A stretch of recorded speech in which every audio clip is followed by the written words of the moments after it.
Bien alors bonjour à toutes et à tous, aux habitués et aux nouveaux venus. Vous êtes chez vous. Louons notre Dieu avec la chorale méthodiste.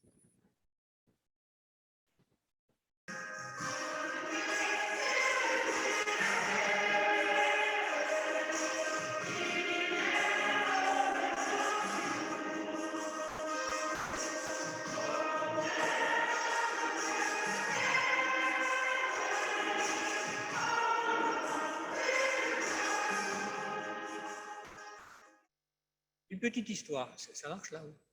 Une petite histoire. À l'origine, ça parle d'un rabbin, mais ça pourrait aussi bien être un pasteur. On va l'appeler Gabriel. Et Gabriel, une nuit, fait un songe étrange, un très drôle de rêve. Il est en train de marcher sur un chemin escarpé qui monte, sinueux, dans une forêt sombre. Il fait nuit et quand il croise des personnes, les personnes le regardent sans amitié. Et quand il arrive au bout du chemin, il voit devant lui une grande table avec 3 personnes derrière la table. Et celle du milieu lui dit: le tribunal céleste a tranché pour ce qui te concerne, n'aura pas de place au paradis. Et Gabriel se réveille très étonné, très impressionné, et puis se rendort. Et le lendemain matin, il repart vers le temple ou la synagogue, comme vous voulez, et il y va d'un pas léger, le visage détendu, le sourire aux lèvres, et toutes les personnes qu'il croise le regardent avec amitié.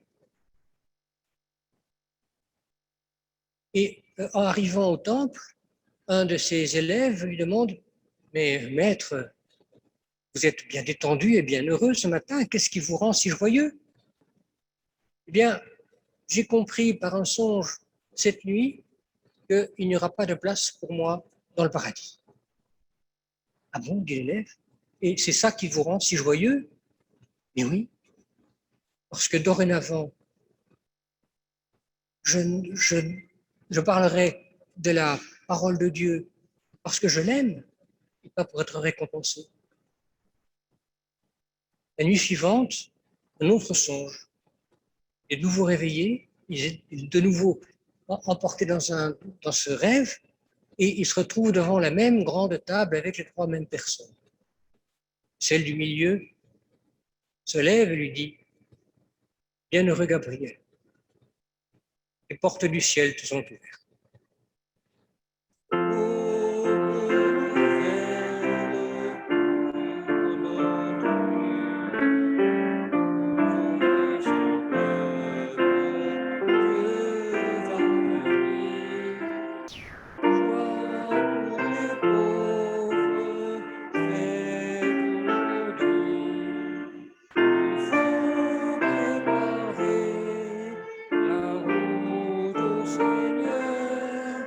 Il faut préparer la route au Seigneur. Quand Caïn a tué son frère Abel, Dieu lui a simplement posé 3 questions. Où es-tu? Pourquoi as-tu fait cela? Qu'as-tu fait de ton frère? Où es-tu? Où en es-tu de ta vie, de tes projets, de tes relations? Pourquoi as-tu fait cela? Pourquoi fais-tu ce que tu fais? Pourquoi vis-tu ce que tu vis? Est-ce que tu pourrais en rendre compte? Où est ton frère? Qu'as-tu fait de ton prochain, ton frère ou ta sœur, de larmes et de sang qui t'ont été confiés? Prions.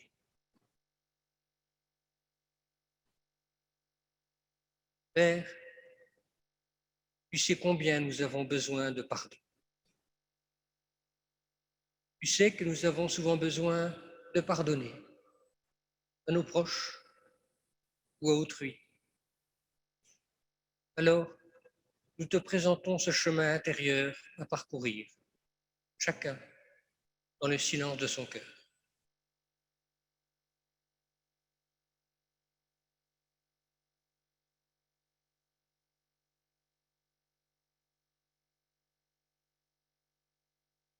Père, tu sais aussi que nous avons besoin, chacun et chacune de nous, de demander pardon à toi, à nos proches ou à nous-mêmes. Alors, nous te présentons tous ces besoins de pardon dans le silence de nos cœurs. Père, nous te disons merci d'accueillir notre demande au nom de Jésus, ton Fils, notre Christ. Et maintenant, donne-nous la force de ne pas recommencer, la force de réparer si possible, et celle de pardonner et de reconstruire. Et puis, donne-nous la paix, ta paix. Amen. Levons-nous tous pour entendre ou réentendre la bonne nouvelle. C'est la Bible qui le promet.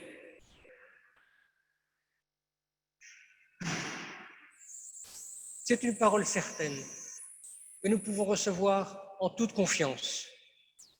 En Jésus-Christ, Dieu lui-même est venu sur terre pour réparer et consoler tout ce que nous avons tordu, moi le premier.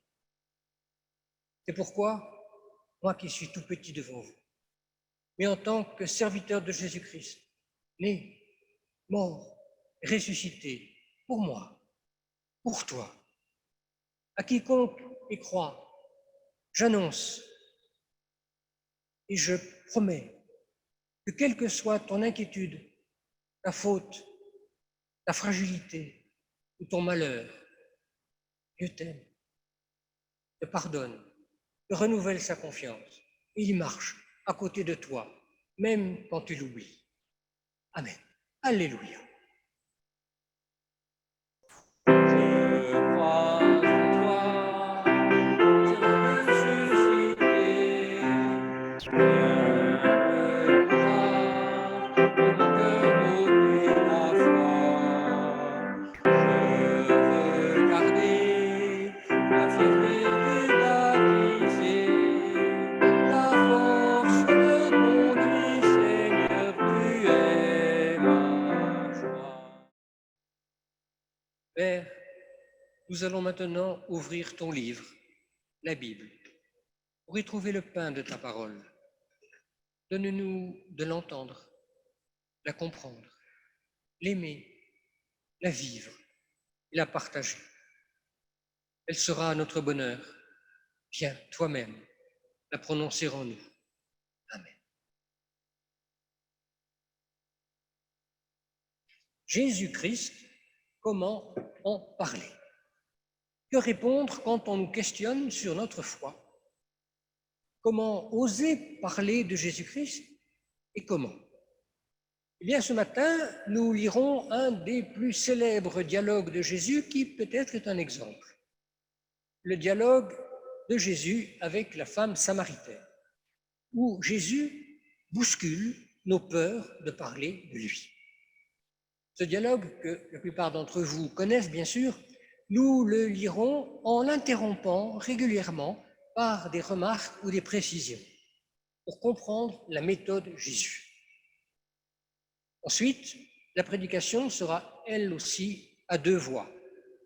Chantal, mon épouse, posera des questions qui pourraient être celles d'un ou une non-croyante, des questions ou objections parmi les plus courantes.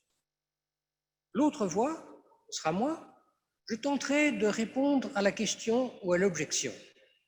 Une sorte de jeu de rôle, si vous voulez.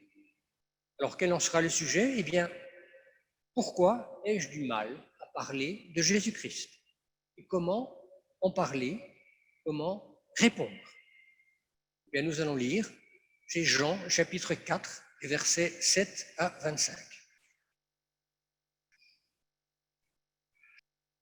Une femme de Samarie vint pour puiser de l'eau, et Jésus lui dit : « Donne-moi à boire. »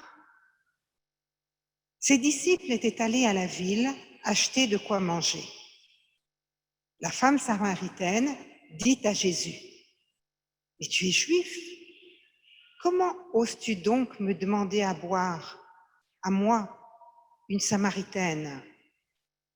En effet, les Juifs n'ont pas de relation avec les Samaritains. La situation est déjà posée.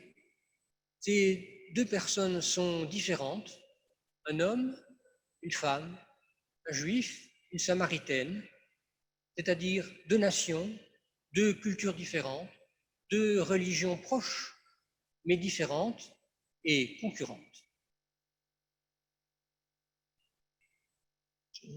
Jésus lui répondit, « Si tu connaissais ce que Dieu donne, et qui est celui qui te demande à boire? C'est toi qui lui aurais demandé de l'eau, et il t'aurait donné de l'eau vive. » Jésus change tout de suite de sujet. Il ne répond pas à l'objection de la femme. Il change de niveau, il ne parle pas d'elle et de lui, mais de l'eau. Une eau différente, une eau vive et un peu mystérieuse. « Maître, tu n'as pas de seau, et le puits est profond. Comment pourrais-tu avoir cette eau vive? Notre ancêtre Jacob nous a donné ce puits. Il a bu lui-même de son eau. Ses fils et ses troupeaux en ont bu aussi. Penses-tu être plus grand que Jacob? »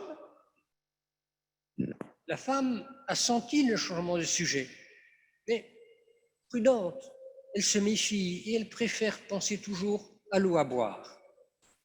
Elle s'approche quand même, malgré elle, du sujet religieux.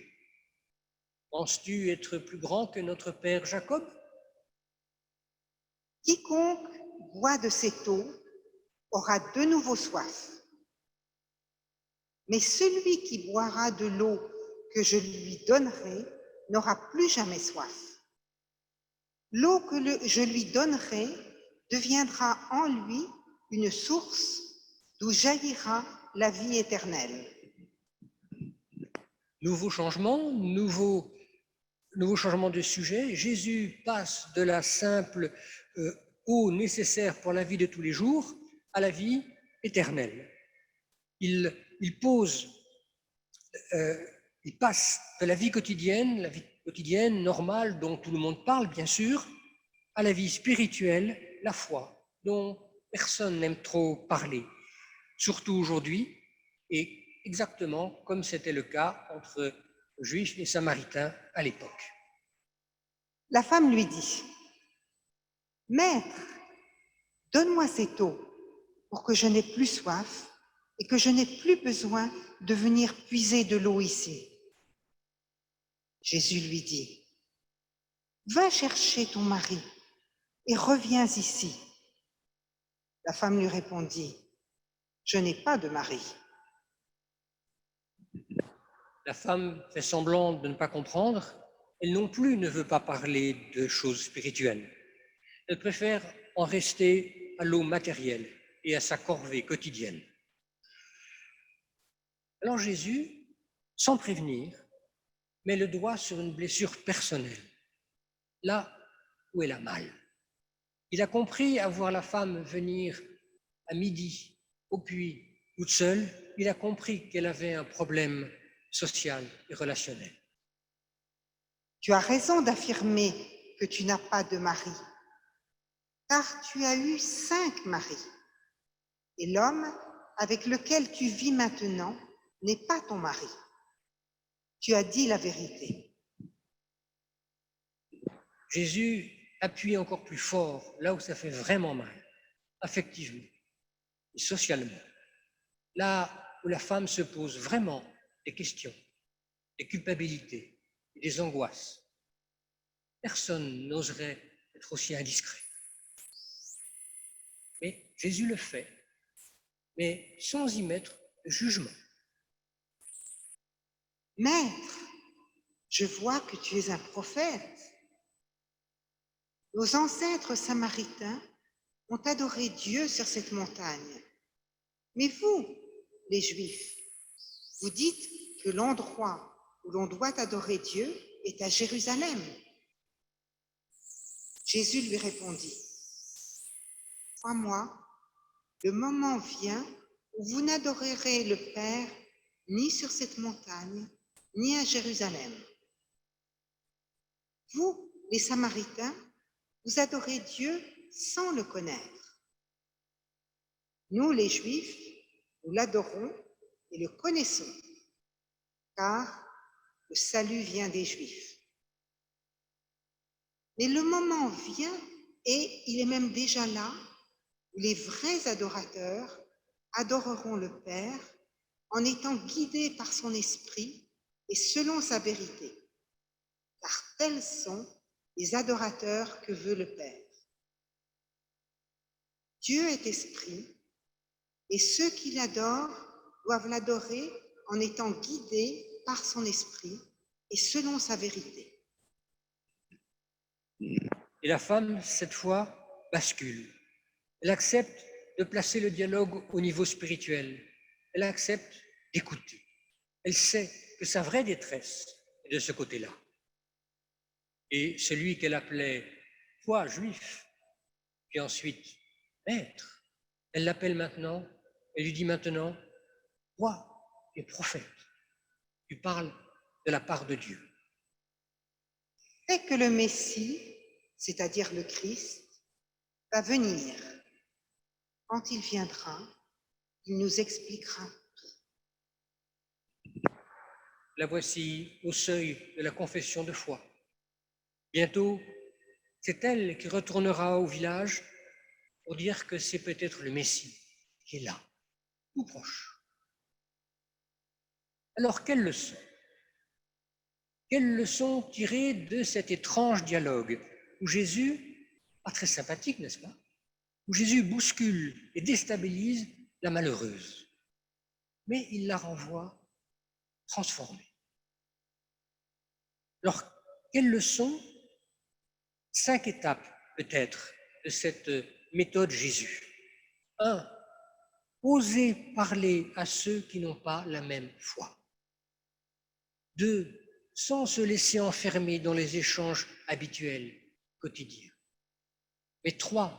Partir de ses préoccupations quotidiennes ou personnelles. 4. Non pas pour parler de Dieu et de la foi, mais pour parler vraiment et oser aborder ce qui touche personnellement la personne en face de soi, exactement comme la Samaritaine et sa situation.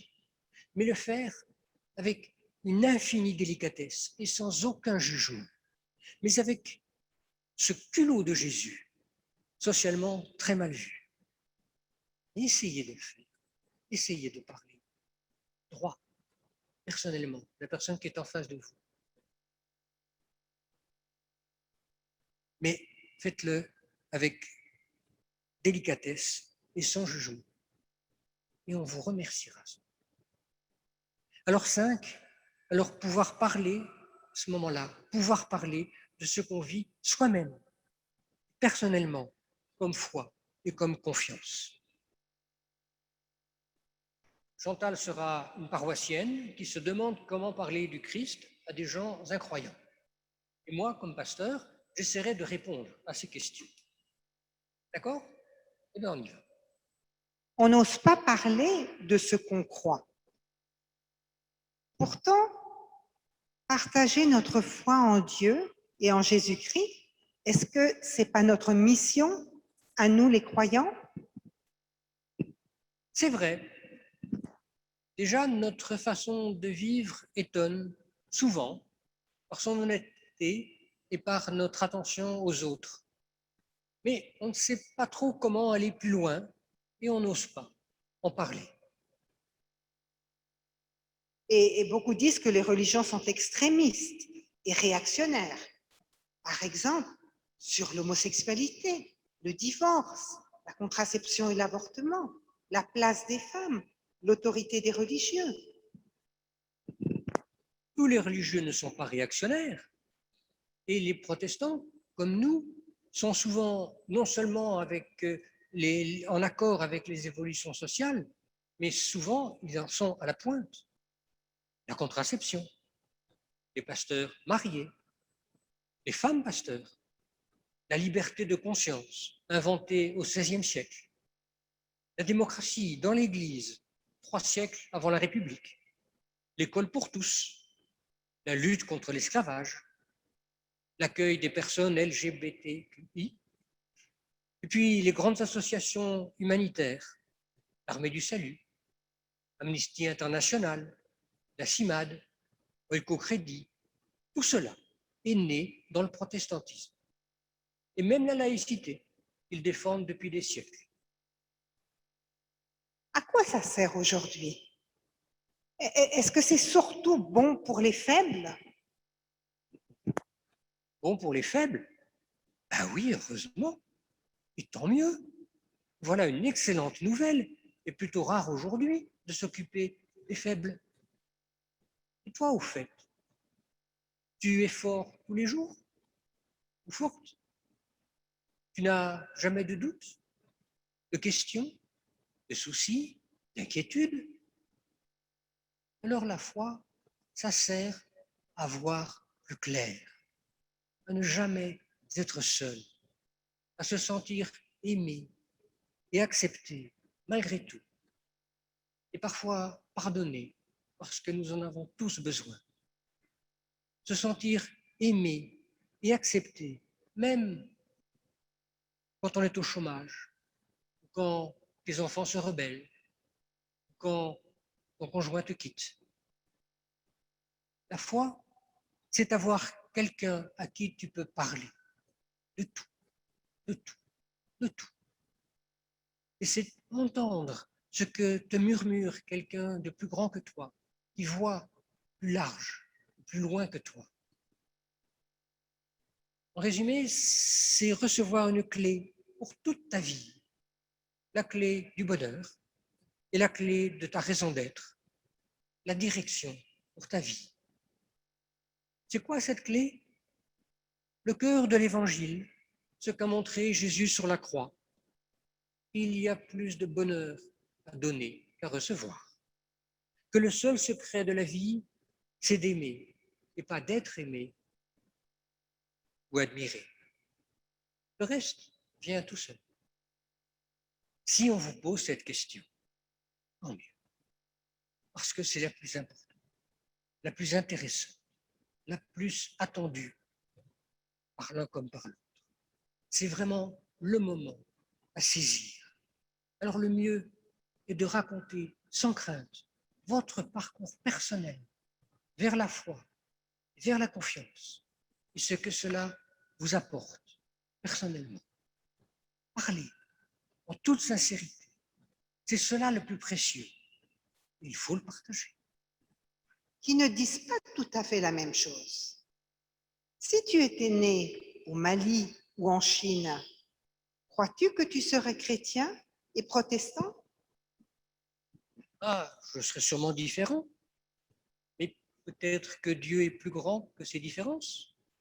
Et s'il savait écouter toutes les différences, toutes les prières, toutes les religions et toutes les cultures, s'il savait parler toutes les langues, même secrètes ou intérieures, et écouter chacun dans sa langue et sa religion. Et si les différentes religions étaient simplement des façons différentes de sentir et d'approcher Dieu, mais qu'il s'agissait toujours du même Dieu, du même Père de tous les humains et du même projet d'amour et de pardon pour l'humanité.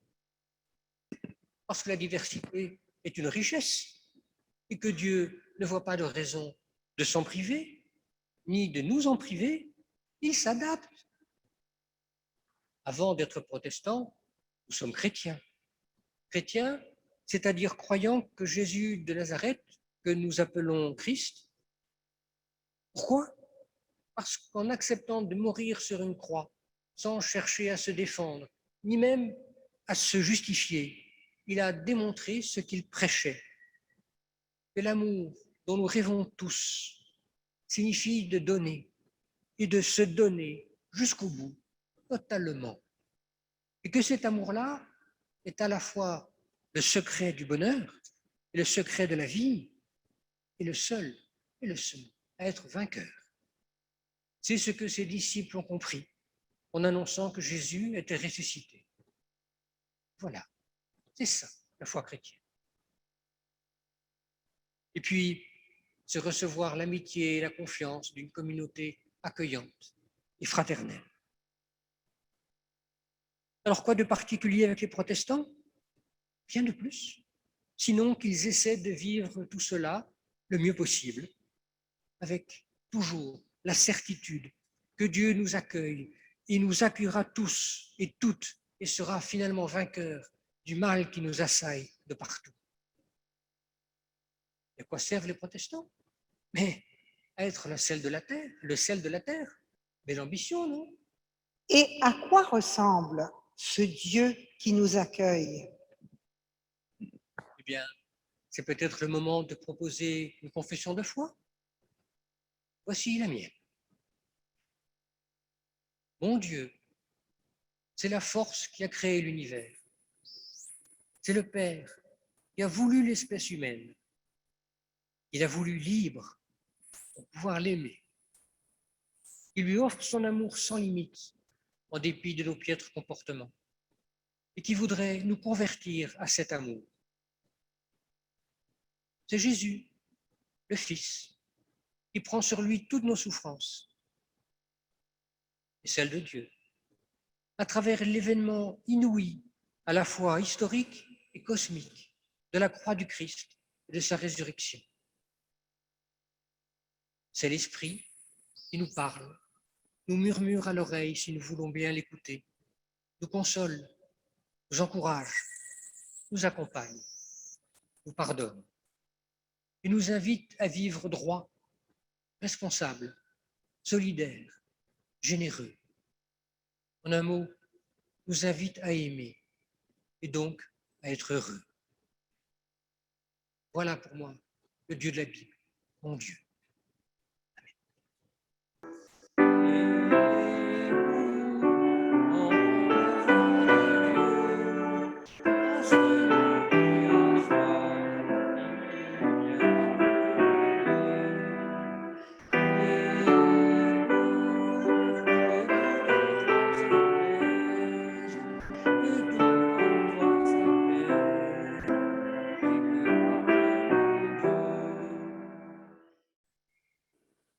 Nous te demandons de bénir la semaine qui vient, d'y accompagner chacun et chacune de nous dans ses relations et ses affections, dans ses engagements et son travail. Dans les bons et les moins bons moments de cette semaine à venir, donne-nous à tous de la force, de la paix, du bonheur. Donne-nous du discernement. Donne-nous de pouvoir être utile à la vie toute cette semaine. Donne-nous de trouver du sens à ce que nous faisons et à ce que nous vivons. Même et surtout quand la vie nous est hostile. Père, bénis notre monde. Et puis, bénis la nuit qui vient. Bénis ceux que nous aimons et ne cesse pas de nous accompagner à chaque instant. Nous te le demandons au nom de toutes tes promesses portées par Jésus-Christ. Amen.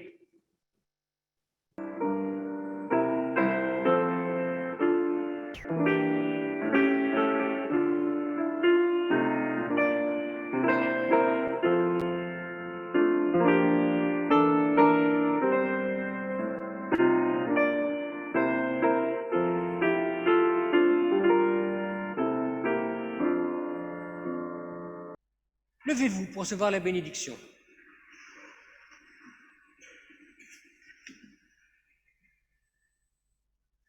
Le Christ nous accompagne chaque jour, à chaque heure, en tout lieu. Ses promesses nous attendent. Ayons foi Allons en paix, avec sa force, dans la lumière de l'amour et l'amour de la lumière. Amen. Alléluia.